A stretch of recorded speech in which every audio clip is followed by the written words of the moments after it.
অবশেষে স্বপ্ন পূরণ হয়েছে চট্টগ্রামের দ্বীপ উপজেলার সন্দ্বীপবাসীর।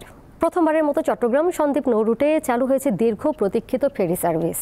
5 উপদেষ্টাকে নিয়ে ফেরি সার্ভিস উদ্বোধন করেন নৌ পরিবহন উপদেষ্টা। এ সময় জানানো হয় সারা বছর নিরাপদে চলতে পারে এমন কোস্টাল ফেরি চালুর চিন্তা আছে সরকারের। ওয়ালটন আবারও মিলিয়নিয়ার অফারে ওয়ালটন ফ্রিজ কিনে আপনিও হয়ে যেতে পারেন মিলিয়নিয়ার।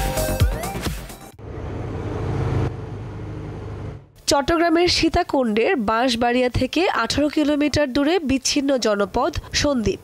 বঙ্গোপসাগরের জলরাশি এই দ্বীপকে চট্টগ্রাম থেকে আলাদা করেছে। মূল ভূখণ্ডের সাথে সন্দ্বীপের বাসিন্দাদের যাতায়াতের একমাত্র উপায় নৌপথ। তাদের ভোগান্তি দূর করতে চালু করা হয়েছে ফেরি সার্ভিস। সোমবার সীতাকুণ্ডের বাঁশবাড়িয়া থেকে যাত্রা করে কপোতাক্ষ ফেরি। 1 ঘন্টার একটু বেশি সময়ে যাত্রীদের নিয়ে ফেরিটি পৌঁছে সন্দ্বীপের গুপ্তছড়া ঘাটে।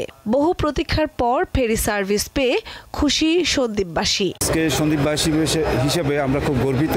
এটা আসলে আমরা এত বেশি আনন্দিত এটা ভাষায় ব্যক্ত করা যাবে না। আজকে একটা ঐতিহাসিক দিন। সন্দ্বীপবাসী এই জাতীয় একটি দিনের জন্য অপেক্ষা করছিল।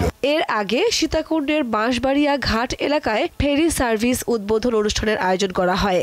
খুব খুশি লাগছে আজকে সন্দ্বীপের মানুষের জন্য, আর খুব খুশি লাগছে যে ফজল ভাই যে ভেবেছেন যে ওনার এলাকার মানুষদের এই সমস্যাটার সমাধান করতে হবে এবং এই 7 মাসের মধ্যে উনি এই কাজটা করে ফেলেছেন। এখনো কনস্ট্যান্টলি মনিটরিং করতে হবে।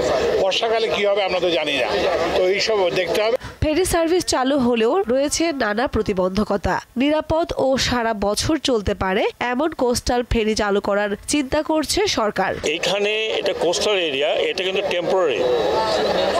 হয়তো 2 মাস পরে আমাকে এখানে সি ট্রাক দিতে হবে, এর মধ্যে আমাদেরকে কোস্টাল ফেরি আনতে হবে। 2017 থেকে 2025 সাল পর্যন্ত সন্দ্বীপ নৌ রুটে দুর্ঘটনায় 23 জনের মৃত্যু হয়েছে। দীপ্ত বার্তা কক্ষ। ওয়ালটন আবারও মিলিয়নিয়ার অফারে ওয়ালটন ফ্রিজ কিনে আপনিও হয়ে যেতে পারেন মিলিয়নিয়ার।